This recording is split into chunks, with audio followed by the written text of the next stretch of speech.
Hello friends, मैं संजीव प्रजापति अपने YouTube channel expert classes bye Sanjeev Prajapati में आपका हार्दिक स्वागत करता हूं। दोस्तों, हमें मालूम है इस समय आप लोग daily science for competitive exam series देख रहे हैं। इस सीरीज में क्वांटम संख्याओं से संबंधित एक वीडियो इससे पहले हम दे चुके हैं। आज क्वांटम संख्याओं का ये दूसरा वीडियो है। इसके बाद एटॉमिक स्ट्रक्चर चैप्टर का रिवीजन वीडियो आएगा।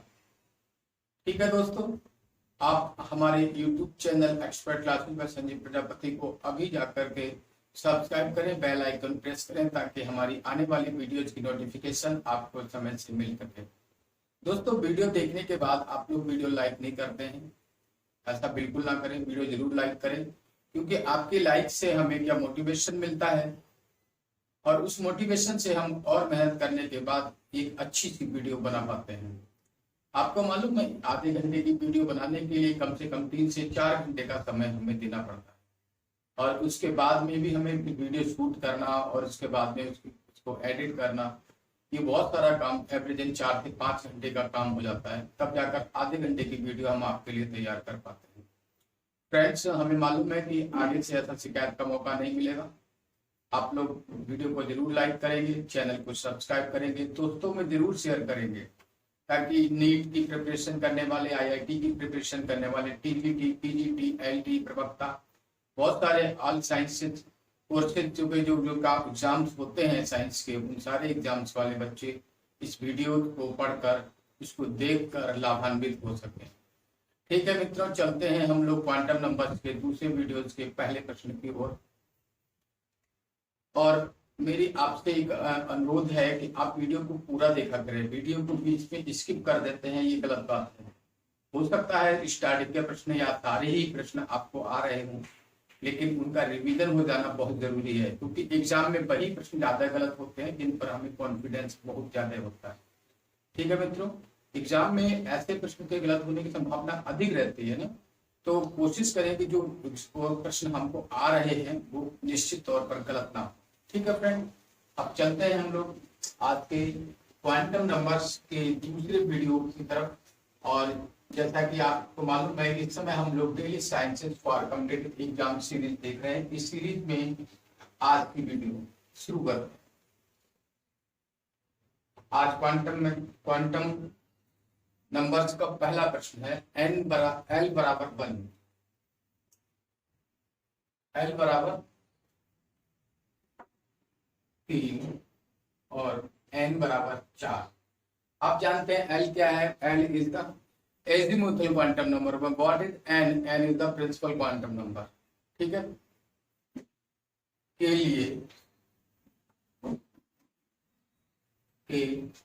लिए अधिकतम इलेक्ट्रॉनों की संख्या, के लिए अधिकतम इलेक्ट्रॉनों की संख्या।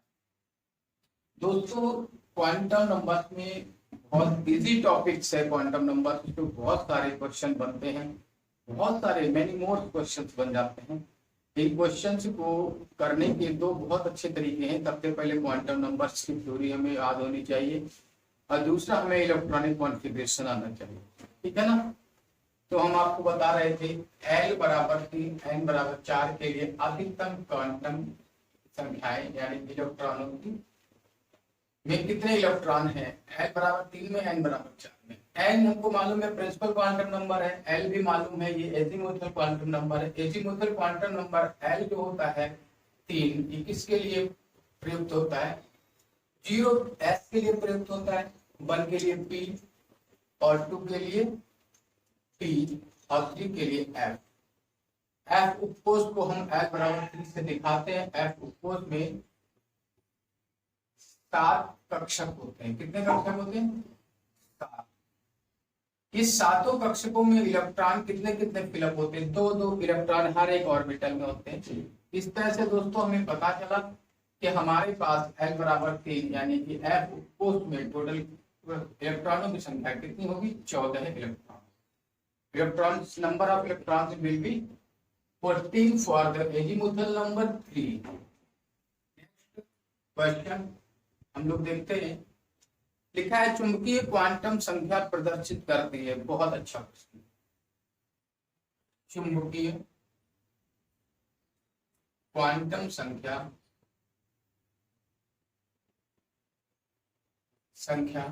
प्रदर्शित करती है। ये क्या दर्शाती है? चुंबकीय क्वांटम संख्या किसी भी इलेक्ट्रॉन के कोणीय संवेग या कक्षकों के अभिविन्यास को दर्शाता है। कक्षकों के अभिविन्यास, कक्षकों के अभिविन्यास।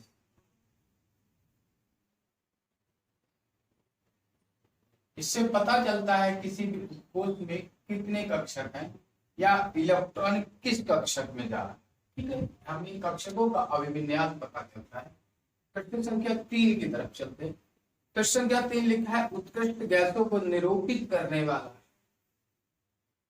उत्कृष्ट, दोस्तों ऐसे ही प्रश्न बनते हैं हमारे एग्जाम्स में, तो इनको अच्छे से देखना है। उत्कृष्ट गैसों को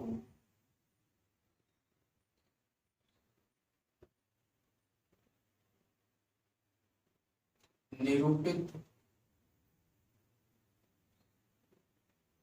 करने वाला इलेक्ट्रॉनिक विन्यास। वो कौन सा इलेक्ट्रॉनिक विन्यास है स्टैंडर्ड जो उत्कृष्ट गैस यानी हमारी नोबल गैसेज को या इनर्ट गैसेज को प्रदर्शित करता है। हमें मालूम है इस उत्कृष्ट गैसों के अंतिम कक्षक में 8 इलेक्ट्रॉन होते हैं, यानी कि उसकी कक्षक कैसी होती है? फुल फिल्ड होती। ये कितना होता है? NH2NP6। हमेशा याद रखिए NH2NP6। ठीक है, कितना होता है? NH2NP6। चलते हैं अगले प्रश्न की ओर। अगला प्रश्न नंबर 4 लिखा है 4D 4P लिखा 4D 4P 5S 5S 3P और 4S।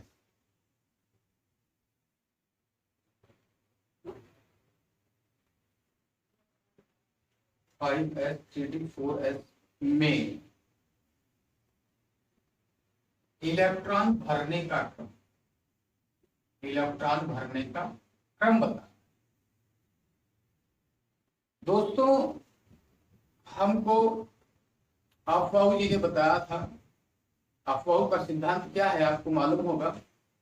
किसी भी कोश में यानी किसी भी उपकोश के कक्षक में इलेक्ट्रॉन सबसे पहले उस कक्षक में प्रवेश करेगा जिसकी ऊर्जा सबसे कम होगी। यानी कि इलेक्ट्रॉनों में कक्षकों में किसी भी कक्षक में इलेक्ट्रॉनों का प्रवेश अवरोही क्रम में होता है, नहीं हाँ आरोही क्रम में होता है, तो बढ़ते हुए क्रम में, ऊर्जा स्तरों के बढ़ते हुए क्रम में।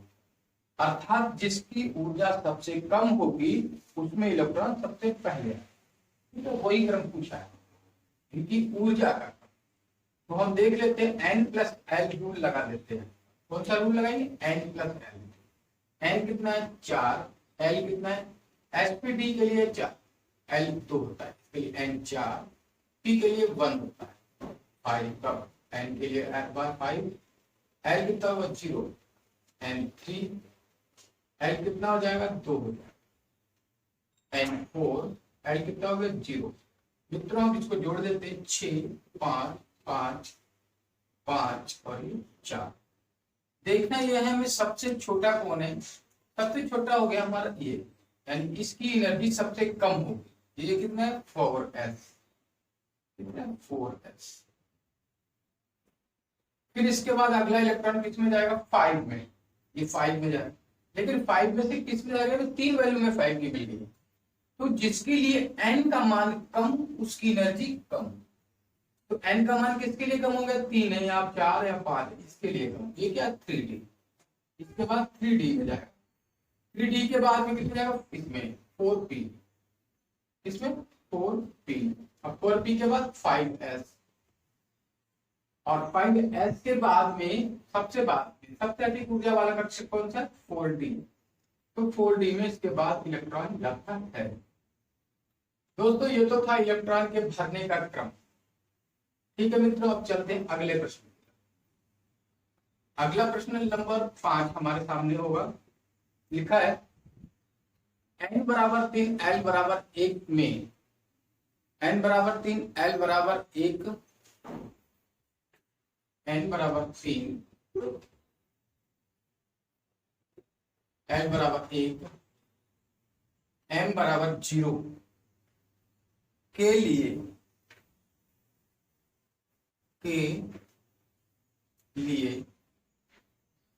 कक्षकों की संख्या।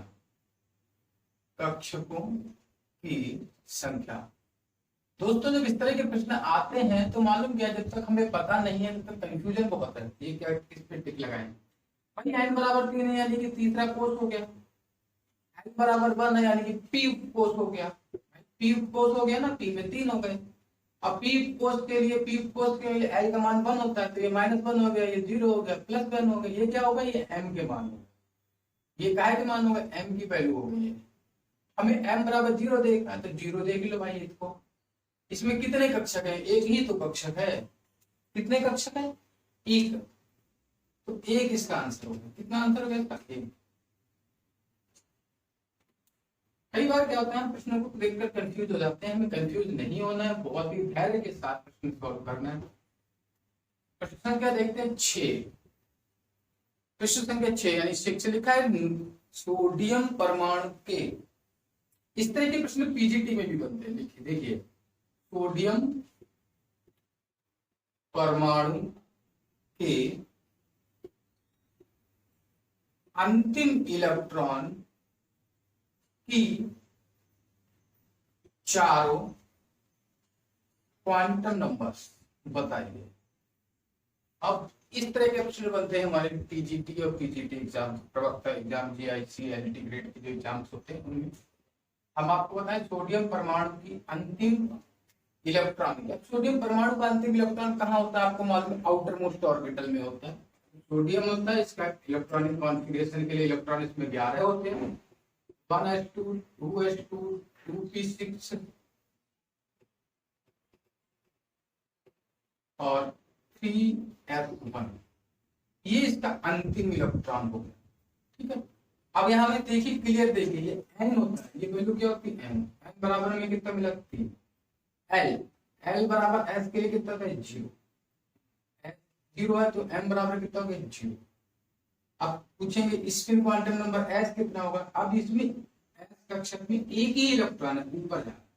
जब ऊपर जा रहा है ये क्लॉकवाइज होता है। कैसा होता है, क्लॉकवाइज। और क्लॉकवाइज कैसा होता है, +½ कितना होता है, +½ तो ये इसके सभी इलेक्ट्रॉन सभी क्वांटम नंबर होगा, लिख दीजिए 3, 0, 0 +½ ये कितना इजी प्रश्न है।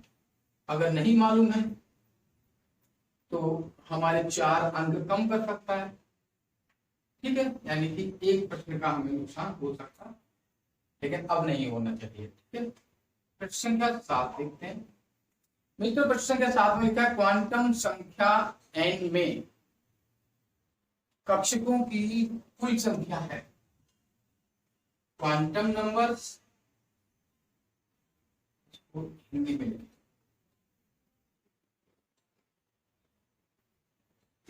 क्वांटम संख्या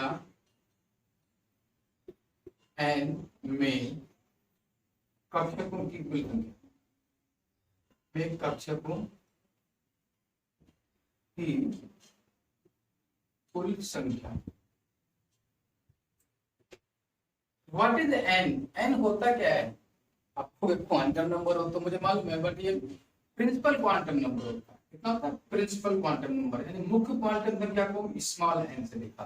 ठीक है, जब कक्षकों की संख्या पूछी जाए तो n², कितना कर देते हैं, m²। और इलेक्ट्रॉन अगर पूछे जाए तो 2n² का, कितना होता है, 2n²। ध्यान रखेंगे n में कक्षकों की कुल संख्या होती है n²। ठीक है, चलते हैं अगले प्रश्न की ओर। देखें, अगला प्रश्न संख्या होगा हमारा 8। 8 नंबर का प्रश्न लिखा है, चक्रण क्वांटम संख्या दर्शाती है। यानी हमें बताना है चक्रण क्वांटम संख्या क्या प्रदर्शित करती है। चक्रण क्वांटम नंबर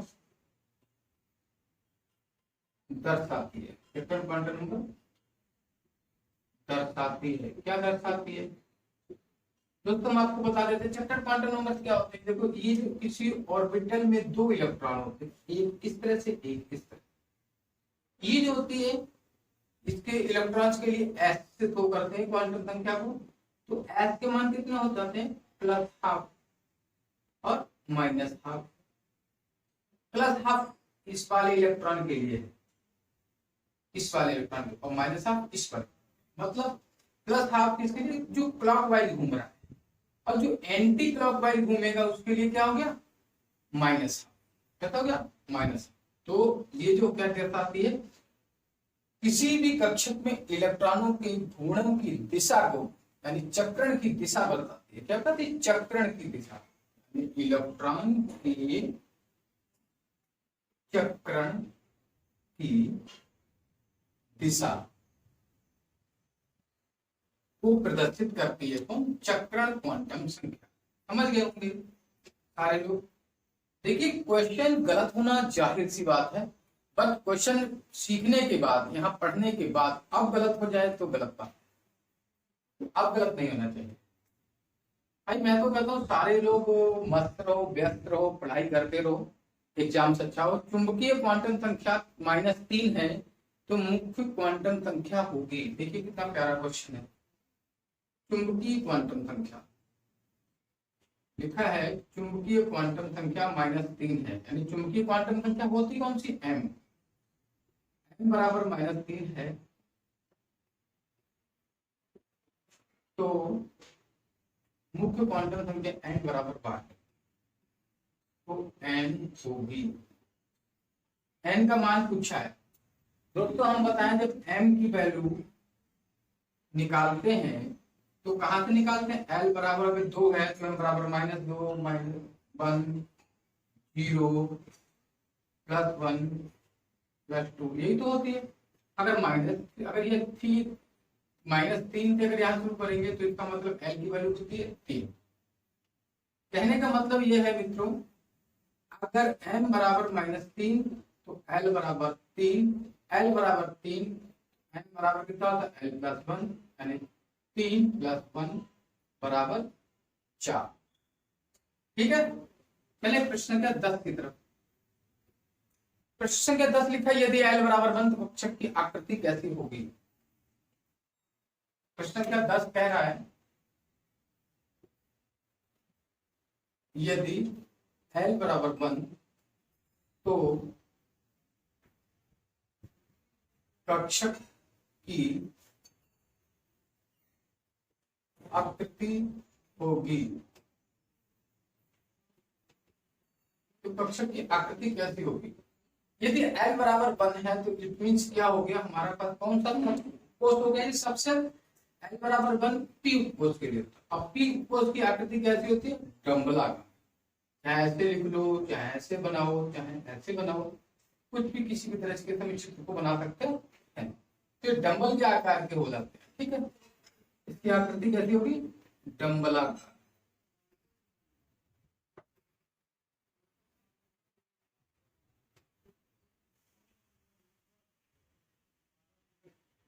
आया समझ में।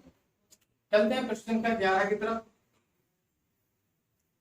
प्रश्न संख्या 11 हमारे पास है, n बराबर 3 और L बराबर 3 है।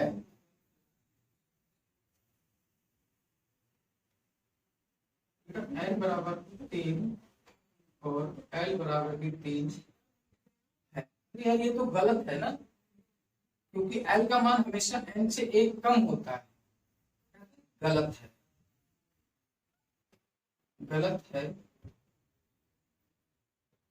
तो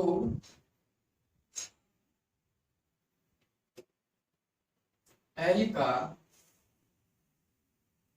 सही मान होगा, ये हमसे पूछा। देखा, n बराबर 3 और L बराबर 3 गलत है, तो L का सही मान क्या होगा, हम आपको बता देते हैं। L का सही मान होता है, कितना होता है, n-1, यानी कि 3 - 1 करेंगे 2, कितना होगा, 2। ये हमारा हो गया। मित्रों इस तरह से इस वीडियो के अभी हम 11 क्वेश्चन कर चुके हैं, बाकी के क्वेश्चन करने वाले हैं। जब तक इसको रिलीज कर दें, उम्मीद है कि आप वीडियो देख रहे हैं, आपको वीडियो समझ में आ रहा है। लेकिन हाँ, कोई भी बात अगर एक बार में समझ में नहीं आती है तो दोबारा वीडियो को जरूर देखें।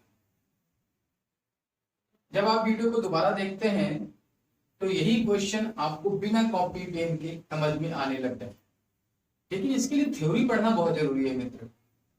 लेकिन थ्योरी के लिए आप कहाँ से पढ़ेंगे? आपने हाई स्कूल पास किया, आपने इंटर पास किया, आपने ग्रेजुएशन किया है, थ्योरी की भी आपको जरूरत नहीं है। मेरे ख्याल से आपको सब आता होगा। फिर भी मैं आपको क्वेश्चन नंबर 12 बताने जा रहा हूँ। ठीक है, 12 में n बराबर 5 और m बराबर 1 के लिए n बराबर 5 l बराबर 1 के साथ n बराबर 5 m n बराबर 5 m बराबर 1 के साथ p कक्षक में इलेक्ट्रॉनों की संख्या, p कक्षक में इलेक्ट्रॉनों की संख्या को बतानी है।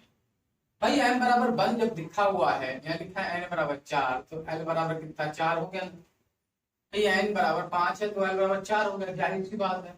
ये 4 हो गए तो m की जो वैल्यू हमको मिलेंगी -+4। ठीक है, इसको अगर ऐसे अलग अलग लिख लो तो अलग अलग लिख लो, -4 -3 -2 -1 0 1 2 3 m की वैल्यू कौन सी 1। इसके लिए हम इसी तरह से बनाएंगे 1 2 3 4 5 6 1 2 3 4 5 6 7 8 9। ठीक है, तो n बराबर 5 के लिए हम लोगों ने बना लिया। इसके लिए l बराबर 1 के लिए, m बराबर 1 के लिए कक्षी में कक्षकों की संख्या पूछी गई है। इसमें कक्षकों की संख्या, अब ये पूछ रहा है p में, तो हमें इसमें तो मतलब ही नहीं है, तो p में पहुंच जाते हैं, इसको हटा देते हैं p में। अब p उपकोष में तो 3 ही कक्षक होते हैं। कितने कक्षक होते हैं? 3 होते हैं। और m बराबर 1 यहाँ पर लिख लेंगे, ये हो गया -1 0 यहाँ पर 1, तो 1 के लिए कक्षकों की कितनी संख्या हो गई है मित्र? एक ही तो है ना, कितनी? एक कक्षक।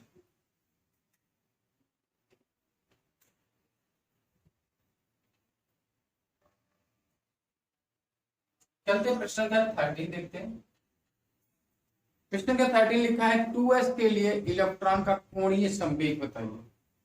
बड़ा अच्छा क्वेश्चन है, बहुत बार पूछा जाता है। ये जो प्रश्न है मोस्टली आपका एलटी ग्रेड एग्जाम में पूछा जाता है। 2s कक्षकों के लिए, कक्षक के लिए कोणीय संवेग के लिए कोणीय संवेग होगा। अब हमें बताना है इसके लिए कोणीय संवेग कितना होगा। ठीक है, चलिए कोणीय संवेग निकालते हैं। हमको पता है कोणीय संवेग बराबर L बराबर होता है h √L × L+1। यहाँ पर h तो h रहेगा और L की जगह पे आ जाएगा 0+1। अभी 0 को प्लस करोगे 1 और फिर 0 मल्टीप्लाई करो 0 बराबर 0, टोटल क्या आ गया 0। कोणीय संवेग कितना मिला हमको? 0। ठीक है, देखते हैं क्वेश्चन नंबर 14। क्वेश्चन नंबर 14 देखते हैं। क्वेश्चन नंबर 14 में लिखा हुआ है 5p 4f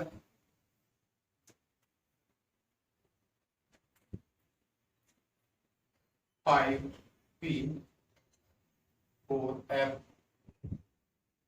6s 5d 6s और 5d का ऊर्जा क्रम निकालना, यानी कि n + l रूल लगा देना। कितना होगा? 5 + 1 4 + 3 6 + 0 5 + 2 6 7 6 7। अब देखते हैं सबसे कम किसका होगा। अरे यार ये तो दोनों एक जैसे हो गए, लेकिन क्या करना है जिसका n का मान कम उसकी ऊर्जा कम, यानी कि 5p। इसके बाद में 6s और इसके बाद में ये आ जाएगा 4f और इसके बाद में हो जाएगा हमारा 5p।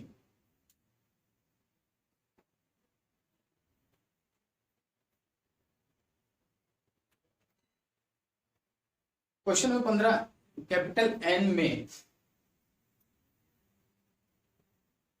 लिखा है कैपिटल एन कक्षा में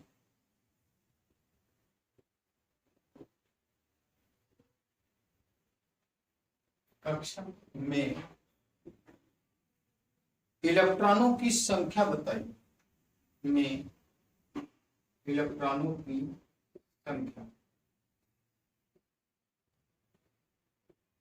दोस्तों इसका सीधा सा फंडा हम आपको बता दें, ये हमारा नाभिक होता है, नाभिक के चारों तरफ के एल एम एन, ये कक्षा, इसमें 2 होते हैं, फिर 8 होते हैं, फिर 18 होते हैं, फिर 32 होते हैं।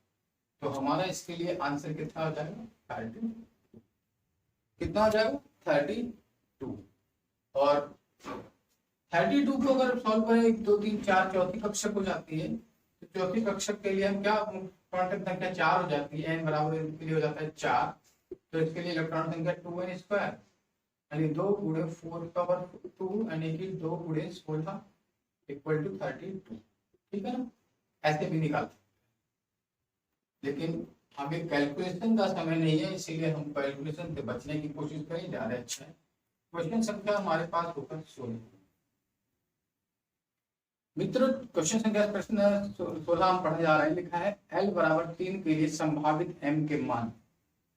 लिखा है L बराबर 3 के लिए संभावित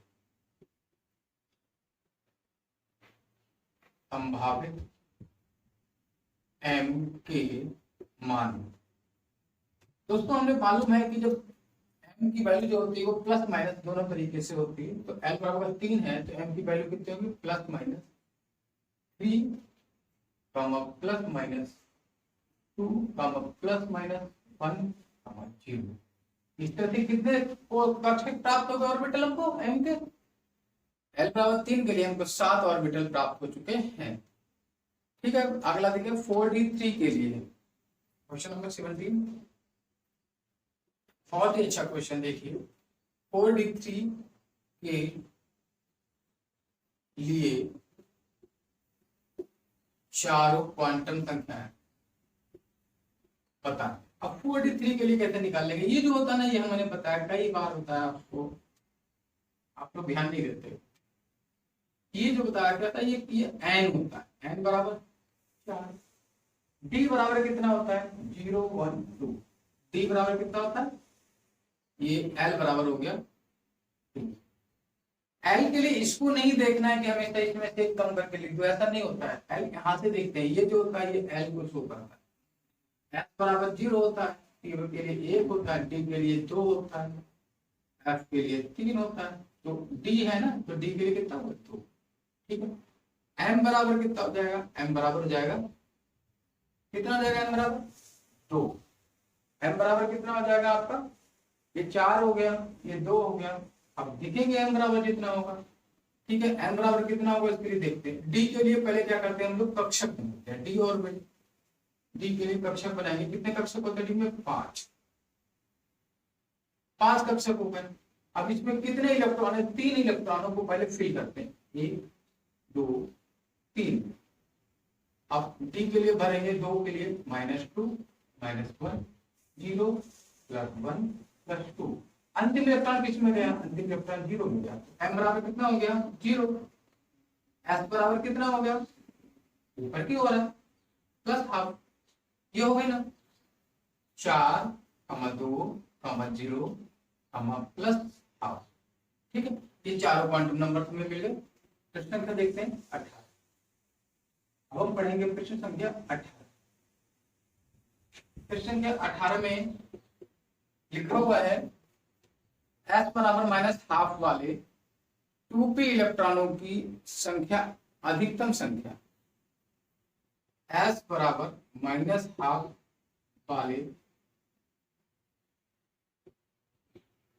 वाले 2p उपकोष में 2p उपकोष में इलेक्ट्रॉनों की अधिकतम संख्या मैक्सिमम कितने हो सकते हैं, अब हमें बताना। अब देखिए कितना इजी सवाल है, कितना मार के पूछा गया। 2p लिखा ना, 2p में कितने इलेक्ट्रॉन होते हैं, टोटल 3 कक्षक इलेक्ट्रॉन गिनो ऐसे करके 1 2 3 4 5 6। अबे माइनस हाफ वाले काउंट करना है तो माइनस हाफ वाला 1 2 3 कितने हो 3। तो हमारा इसका जो आंसर हो जाएगा कितना हो जाएगा, इसका आंसर होगा 3। कितने इलेक्ट्रॉन हो गए माइनस हाफ वाले 3, और 3 इलेक्ट्रॉन कैसे होंगे प्लस हाफ पे, यानी कि हर एक ऑर्बिटल में केवल 2 इलेक्ट्रॉन होते हैं, एक की साइकिल माइनस हाफ, एक की साइकिल कहते हैं प्लस, एक की स्पिन। ठीक है, क्वेश्चन नंबर 19 लिखा है अक्रिय गैसों की बाह्य कोश का इलेक्ट्रॉनिक विन्यास। लिखा है अक्रिय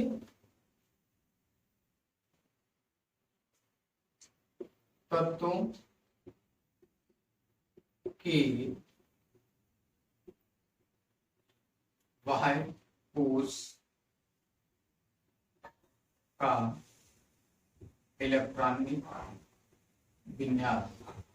दोस्तों हमें पता है कि इसके बाह्य कोश क्या होते हैं, फुलफिल होते हैं, इनका इलेक्ट्रॉनिक विन्यास जो होता है कितना होता है NH2 Sp6।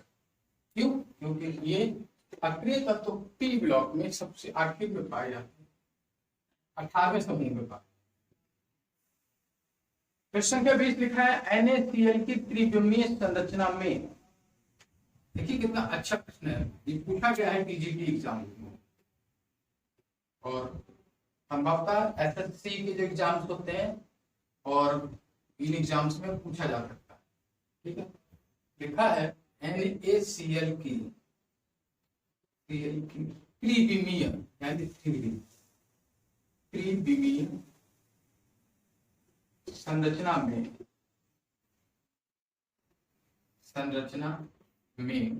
NaCl की त्रिविमीय संरचना में क्लोराइड आयन यानी Cl नेगेटिव कितने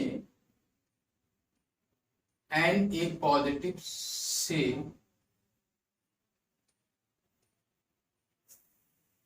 घिरा है। लिखा है कि क्लोराइड आयन कितने Na पॉजिटिव से घिरा है। आपको बताएं जब हम NaCl का क्रिस्टल देखते हैं तो उसके क्रिस्टल का आकार ऊपर से वन साइडेड, जिसको कहना प्लान व्यू, ये प्लान व्यू इस तरह से दिखता है। अब यही प्लान व्यू अगर सब जगह दिखेगा, यानी कि इस तरह से जब हम इसको बनाएंगे तो ये जो बीच में हमें स्फीयर दिखेगा, तो इसके ऊपर नीचे दाएं बाएं 4 सोडियम आयन दिखेंगे, और एक इस पृष्ठ पर और एक पिछले पृष्ठ पर, एक यहाँ कहीं और एक यहाँ। इस तरह से 6 सोडियम आयन दिखाई देते हैं। कितने आयनों से गिरा है, +6 आयनों से। कितने आयनों से गिरा है, 6 आयनों से। ठीक है दोस्तों, तो ये बात आज हमारी जो क्वांटम नंबर्स की दूसरी वीडियोस के 20 क्वेश्चंस आज कंप्लीट हो गए हैं। दोस्तों इसके बाद तो हम लोग कल की वीडियोस में देखेंगे हमारे एटॉमिक स्ट्रक्चर चैप्टर का रिवीजन वीडियो। ठीक है, तब तक के लिए आपका बहुत बहुत धन्यवाद, आभार, नमस्कार।